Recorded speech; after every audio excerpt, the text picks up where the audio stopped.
A simple tea gathering hides a deadly secret. Welcome to Clue Hunt.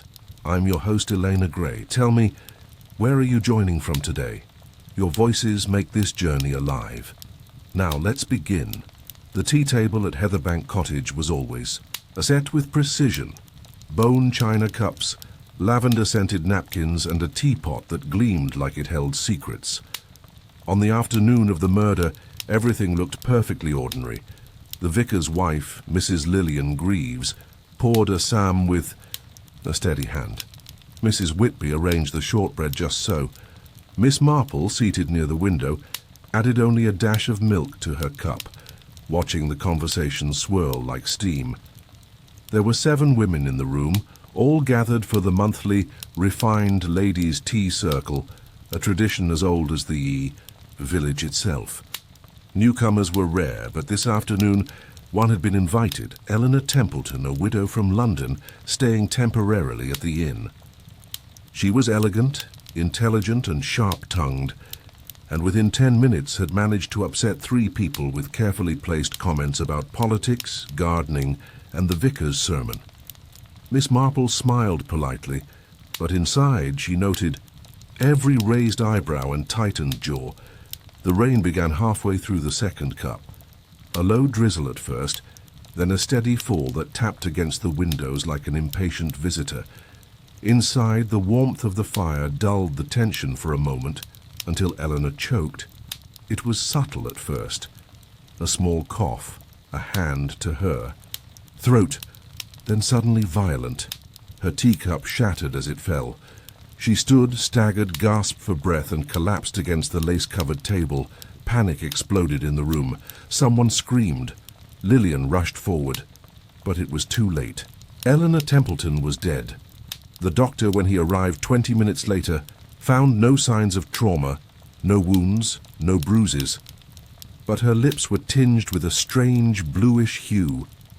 He frowned and said, "It could be her heart. Or something." In the tea. Miss Marple remained seated while everyone else fluttered. She stared into her cup, untouched since before Eleanor drank. Something was wrong, terribly wrong. The sugar, the milk, the lemon slice.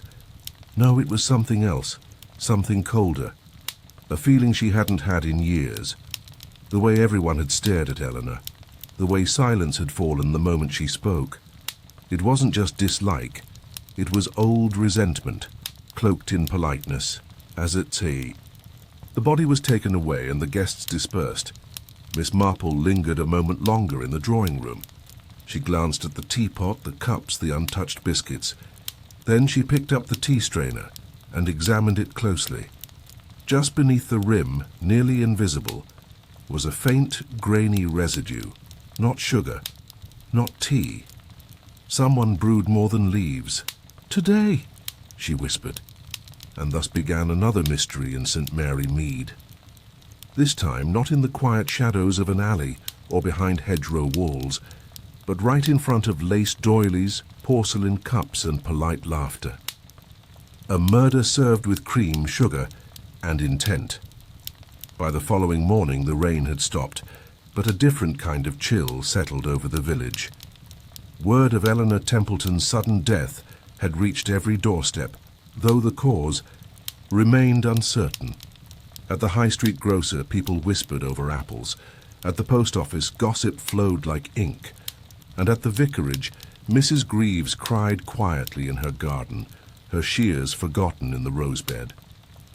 What had started as a civil afternoon tea was now something darker, a ripple through the peace of St. Mary Mead. Miss Marple, however, had not gone out that morning. She sat in her drawing room with her knitting untouched, the half-formed shawl lying like a sleeping question.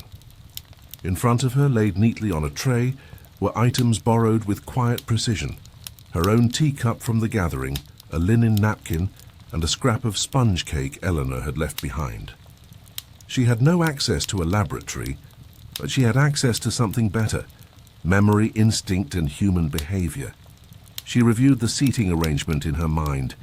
Eleanor had sat across from the fireplace beside Mrs. Whitby and opposite to quiet Miss Dunsmere.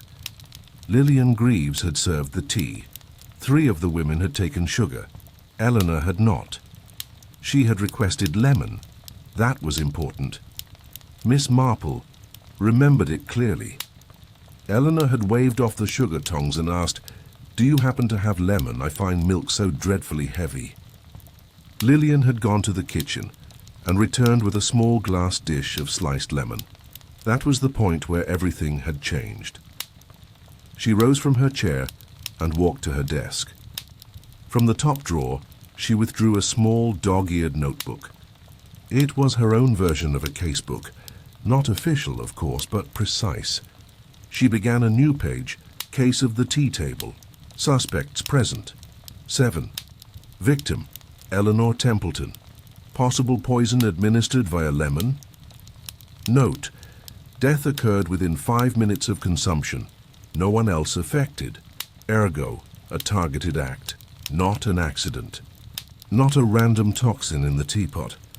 Miss Marple tapped her pencil against the edge of the page. Eleanor had insulted more than one person during that tea. Her sharp remarks had made even Miss Dunsmuir's hands shake. But poison wasn't given in response to irritation. It was prepared, planned. That meant motive. And motive meant history. Noon she was walking briskly toward the village inn, a modest brick building where Eleanor had stayed. The innkeeper, Mrs. Featherstone, was nervous but curious. "It's such a terrible thing, Miss Marple," she said, leading her upstairs. She had the corner room, quiet, kept to herself mostly, but not shy. Very particular about her meals, too. The room was small, neat, untouched since Eleanor's death. A suitcase sat beside the bed, open.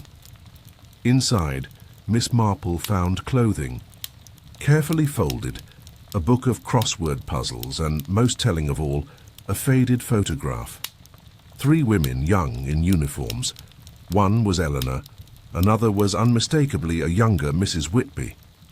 The third, Miss Marple squinted. Could it be she? Turned the photo over.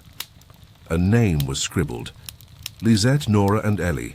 Hastings Hospital, 1943. Miss Marple straightened up. So they knew each other. Not strangers. Old friends. Or perhaps, she murmured, old enemies. The tea table had not been a social accident. It had been a reunion. And someone among them, had waited years to settle a score.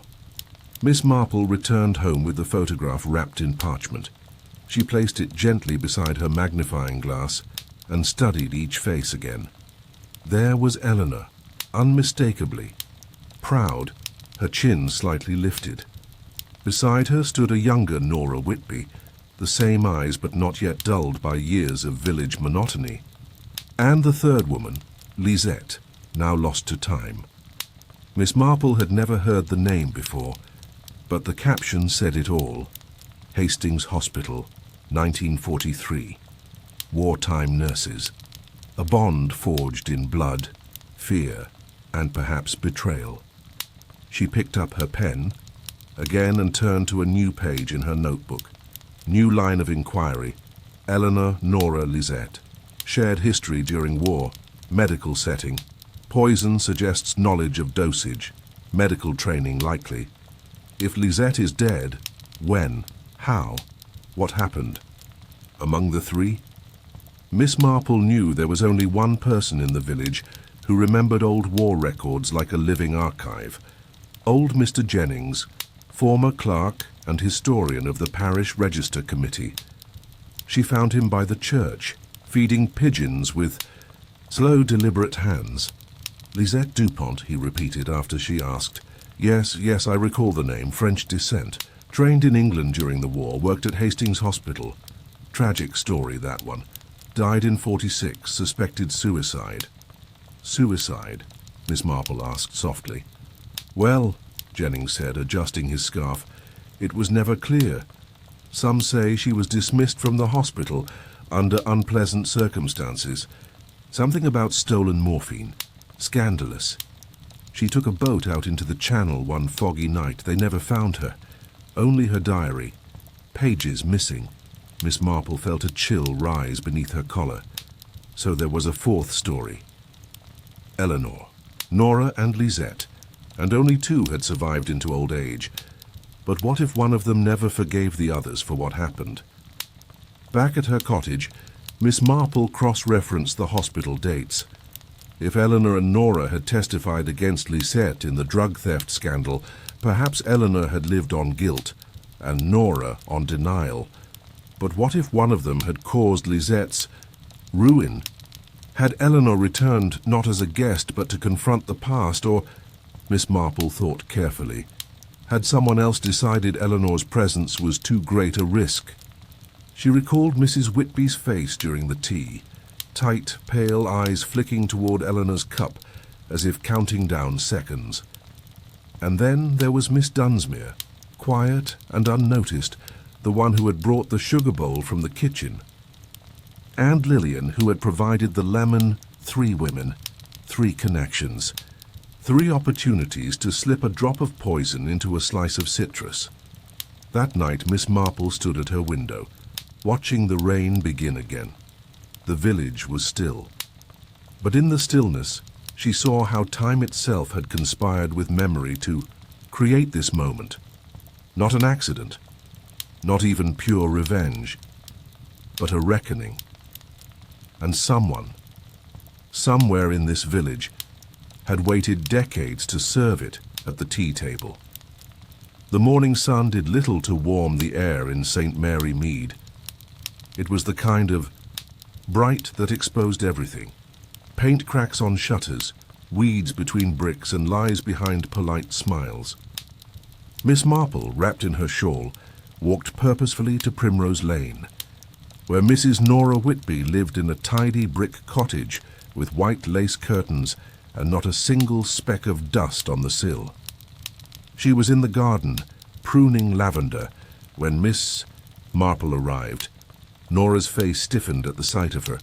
"Jane," she said, "what a surprise. You've come about the tea, haven't you?" Miss Marple didn't bother pretending. "Yes, I'm afraid it's not quite over, Nora." They sat on the porch. Tea was offered, but Miss Marple declined.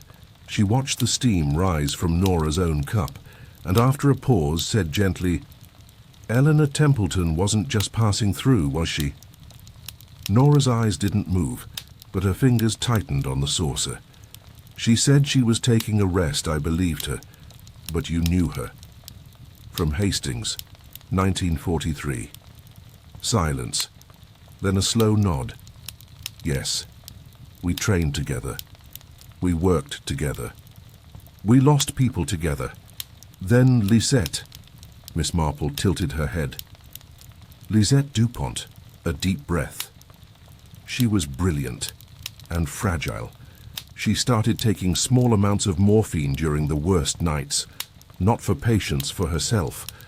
We tried to help her, Ellie and I, but then something went missing, a large vial. There was an inquiry. No proof, but enough suspicion. The matron wanted someone to blame. You testified against her." Nora shook her head. "No, but I didn't defend her either." Miss Marple leaned in, voice low. "And Eleanor?" She told the truth, coldly, completely. She said Lisette had taken it, and that if she denied it, she'd perjure herself. Lisette was dismissed. A week later, she vanished. "And now Eleanor's dead," Miss Marple said softly. Nora's hands trembled as she lifted her cup. "You think I killed her?" "I think someone wanted her silence, or perhaps her confession, and someone had access to that lemon." Nora's voice broke. "Do you know what it's like to see someone carry on with their life as if they've done no harm? As if a soul didn't disappear beneath the weight of their honesty?" Miss Marple didn't answer. She stood, gently pressing Nora's shoulder. "Truth is heavy, my dear, but revenge is heavier, and someone at that table was willing to carry it to the very end." Later that day, Miss Marple visited Miss Dunsmuir, who had been silent all week. The reclusive spinster lived in a shadowed cottage with cats and books and a reputation for noticing everything, but saying nothing. When Miss Marple brought up Eleanor, Dunsmuir said only this: she destroyed Lisette, but Lisette didn't die. Miss Marple froze. What do you mean? She didn't go into the sea, that's what people were told. But Lisette came here quietly, changed her name. She lived in this very village for years. Who was she? Miss Marple whispered. Miss Dunsmuir looked at her with solemn eyes. She was someone you'd never suspect. Someone who baked, who laughed softly, someone invited to tea. The thought haunted Miss Marple all night. Lisette Dupont is alive. It stirred something colder than fear, not because Lisette had survived, but because she had hidden herself so well that not even death had dared claim her publicly. Miss Marple sat by her window with a single candle flickering beside her.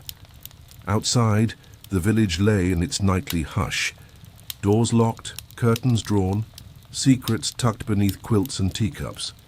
She opened her notebook again, this time listing every woman at the tea circle, with careful underlines and question marks beside each name. If Lisette hadn't died in 1946, if she had returned to St. Mary Mead under a false name, who was she now? Clara Dunsmuir? Unlikely.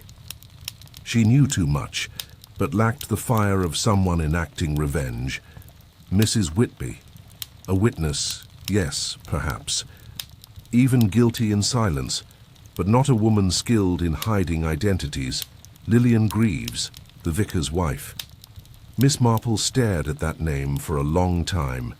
Gentle, gracious, always ready with tea, always observant. Too observant, perhaps. A little too careful about lemon slices.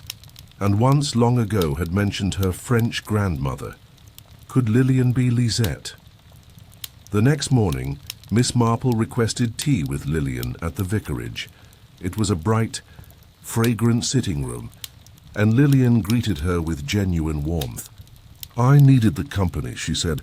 Everything's felt so wrong since that day. Miss Marple nodded, her eyes never leaving Lillian's hands, graceful, composed, precise, not trembling like Nora's, not distant like Dunsmuir's. The hands of someone who had learned to keep still. You know, Miss Marple began, stirring her cup slowly, it's strange. I never asked where you came from before you married the vicar. Lillian blinked. Just once. Oh, she said lightly. I trained as a nurse briefly before the war ended. I was based in Sussex, but it wasn't for me. I moved into clerical work, met Harold in '48. Before Sussex, Miss Marple pressed gently. France, perhaps? A pause, a smile, but it didn't reach her eyes. Yes. My family were from Lille. We came here just before the occupation. I anglicized my name when I joined the hospital. It was safer. Miss Marple set down her spoon. Lisette Dupont anglicized her name as well. When she vanished in '46, many assumed she had drowned. But what if she simply moved 2 villages? Over? Lillian looked directly at her. Her breath caught just for a moment, not guilt. Recognition. You knew, she said, almost whispering. Did Nora tell you? Or Clara? Miss Marple leaned forward. Only your manner told me. The way you touched the lemon dish. The way you avoided Eleanor's eyes that afternoon. You weren't shocked she died. You were afraid someone else would speak. Someone who remembered. The girl you once were. Lillian's eyes glistened. I didn't kill her, Jane.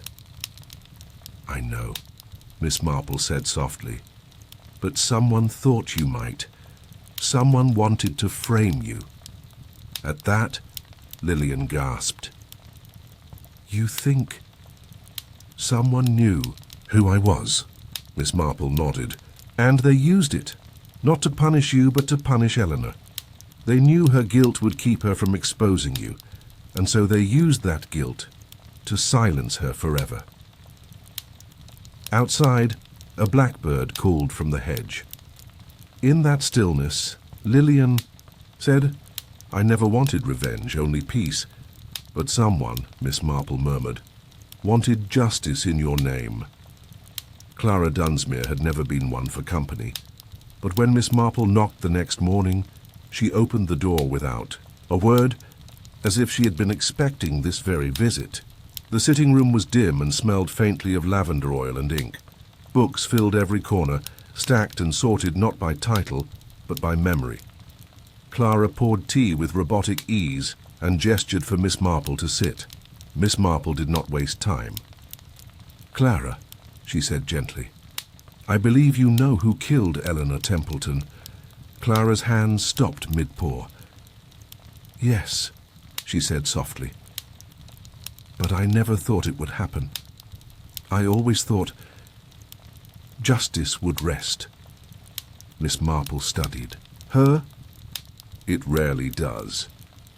They sat in silence for a moment, the clock ticking above them like a heartbeat. Then Clara rose and walked toward a narrow cabinet, unlocking the bottom drawer with a brass key worn by years of touch. She pulled out a small faded leather diary, cracked at the spine, pages yellowed and brittle. She laid it gently before Miss Marple. "This belonged to Lisette," Clara said. "She gave it to me before she vanished, told me to burn it. I never did." Miss Marple opened it slowly. The handwriting was delicate, exact. French cursive turned English with effort. Most entries were emotional fragments, lists of medicines, patient notes, but halfway through, one entry had been underlined in pencil. "Nora fears exposure. Ellie cold as glass. They think they've buried the truth, but I saw them both the night the morphine went missing. Nora wept. Ellie laughed. I cannot forget that laugh. If I disappear, let the record show. I was not weak, I was cornered." Miss Marple stared at the final line, her breath slowing. "That entry," Clara said, "is dated 2 nights before Lisette vanished." Miss Marple closed the book and looked at Clara. "You've kept this all these years?" "I wanted to believe people changed," Clara said. "I thought if I held on to it, no one else would have to bleed." Miss Marple nodded slowly. "But someone else read it, didn't they?" Clara's eyes filled. "My niece, Florence." Miss Marple stilled. "Florence Dunsmuir. Quiet, unremarkable, and present at the tea circle as a last-minute guest. She had brought scones, stayed mostly silent, but she had cleared the lemon dish afterward. She grew up hearing me whisper regrets about the war," Clara said. "She asked once if I thought Eleanor had truly been cruel. I told her I didn't. No. And now Eleanor is dead," Miss Marple said softly. Clara's hands trembled. "Florence is kind, but she believes in fairness. Fiercely. I never thought she'd... I never imagined." Miss Marple stood. Her voice was gentle, but firm. "Justice must be weighed, Clara, not poured into a teacup." She left the house with the diary tucked safely in her handbag, the truth bound in fading pages. And as she walked down the lane, she remembered Florence's quiet eyes watching the tea that day, not with fear, with purpose. The murder had not been the act of the wounded. It had been the act of the next generation, trying to right the wrongs of the one before. Florence Dunsmuir lived in a cottage so plain it almost disappeared between its louder neighbours, a modest place of ivy and quiet curtains. She opened the door with her usual reserve, her face unreadable. "Miss Marple," she said, "I wasn't expecting company." "I rather thought you might be," Miss Marple replied kindly. "I've come for tea." They sat in Florence's tiny kitchen, where the scent of thyme and old books mingled. Florence set 2 cups on the table and poured carefully. "Milk?" "No," said Miss Marple. "Just lemon, if you have it." Florence paused. Then, without a word, took a small, white dish from the fridge and placed it between them. Perfectly sliced, perfectly arranged. Miss Marple selected a slice and dropped it into her cup. The room held its breath. "You've read your aunt's diary," Miss Marple said gently. Florence's face did not move. She told me everything, about Lisette, about how she trusted her friends, and how they let her fall. Florence's voice, when it came, was soft. Eleanor Templeton was not a good woman. No, Miss Marple agreed, but she was not your enemy. She was my aunt's enemy, Florence said. She destroyed Lisette. She stood up in a room full of men and turned her friend into a thief. Lisette was exiled for something they all knew she didn't do. She came here, not to heal, but to disappear. And even then she was never really free. You believed. You were defending her. I believed I was correcting history. Miss Marple stirred her tea once, and you slipped the powder into her lemon slice, just enough to stop her heart. Tasteless, odorless, delayed just long enough to make it look natural. Florence didn't answer. She simply stared at the steam rising from her own cup. Miss Marple leaned forward. Revenge is a heavy thing, Miss Dunsmuir, too heavy for young shoulders. You've made yourself the arbiter of something far older than you. Lisette asked to be forgotten. You turned her story into a weapon. Florence's hands trembled now. She died alone. I know, Miss Marple said, but Eleanor died alone too. You gave her no chance to regret, no space to confess. You decided what her ending should be. Florence stood abruptly, pushing her cup away. Would you have done nothing? I would have remembered everything, and waited. That's how truth survives, not through vengeance, but through witness. There was silence, and then Florence said, almost pleading, Will you go to the police? Miss Marple looked at her, truly looked. The tightness in her mouth, the redness in her eyes, not evil, just young, just wounded. No, she said softly, but you will. And you'll tell them everything. Because even if no court punishes you, your conscience already has. Florence turned away. Her shoulders shook once, then stilled. Miss Marple took her cup, untouched, and rose. Let Lisette rest now, let no one else bleed for the past. And she left, not triumphant, not satisfied, but certain that justice, in its oldest form, had once again worn no robe, only a shawl and a heart that listened. The Kai village took the news quietly, as it always did when something shameful had to be folded neatly into the fabric of daily life. Florence Dunsmuir was questioned by the police, but Miss Marple's written testimony, along with the pages from Lisette's diary, painted a broader picture, not of cruelty, but of sorrow misdirected. The coroner amended the cause of Eleanor, Templeton's death, ingestion of a cardiac toxin, likely digitalis, a substance found in foxglove, familiar to anyone who had studied wartime medicine or lived in a garden-loving village like St. Mary Mead. Charges were never formally pressed. Florence's confession, quiet, uncoerced, and her deep cooperation convinced the authorities that her crime, though deliberate, was born not of malice, but of distorted loyalty and generational grief. She left the village within a week. Some whispered that Clara Dunsmuir had sent her abroad to distant family.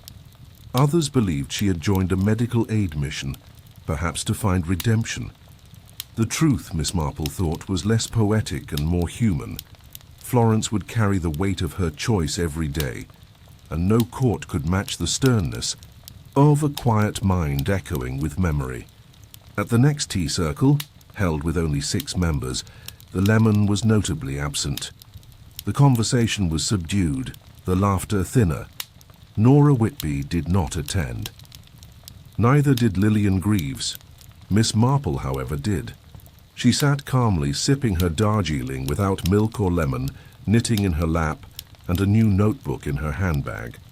The village, she knew, would return to talking about hedges and pies and weather soon enough. But this case, like the threads in her shawl, would remain close to her skin. That evening, back at her writing desk, she took a fresh page and began what she called her final reflection, a habit she'd formed after each case. Some poisons are not found in bottles. Some crimes are not loud. and not all justice comes from judges. At the tea table, among china and doilies, a murder was served not to silence but to remind. That old guilt still breathes. That grief left too long ferments. That revenge can wear a kind smile and a soft voice. I saw it all, and I understood it. But understanding, like tea, should be steeped carefully. Too long and it becomes bitter. She closed the notebook. Outside, dusk settled gently over the rooftops, and in the stillness of St. Mary Mead, truth had once again found its place, not shouted, not avenged, but understood. 2 weeks after the tea-table murder faded from daily gossip, Miss Marple sat in her garden, surrounded by roses and the whispering sound of bees. Spring had returned in full, and St. Mary Mead's air was once again heavy with the scent of wet earth and blooming truth. But something still stirred within her, a loose thread, an echo from that terrible afternoon.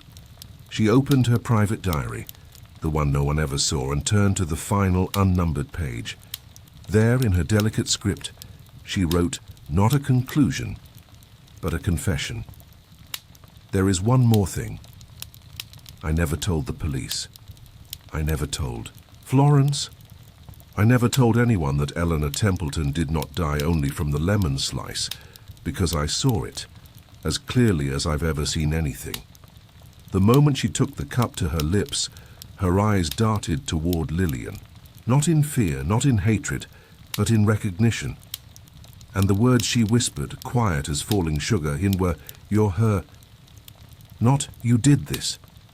Not, "Help me." Just, "You're her." It means she knew. She knew Lillian Greaves was Lisette Dupont, and she chose silence. She did not cry out. She did not stop drinking.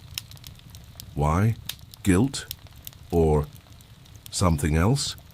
Eleanor Templeton, the cold, sharp Eleanor, may have come to confess. She may have come to apologize.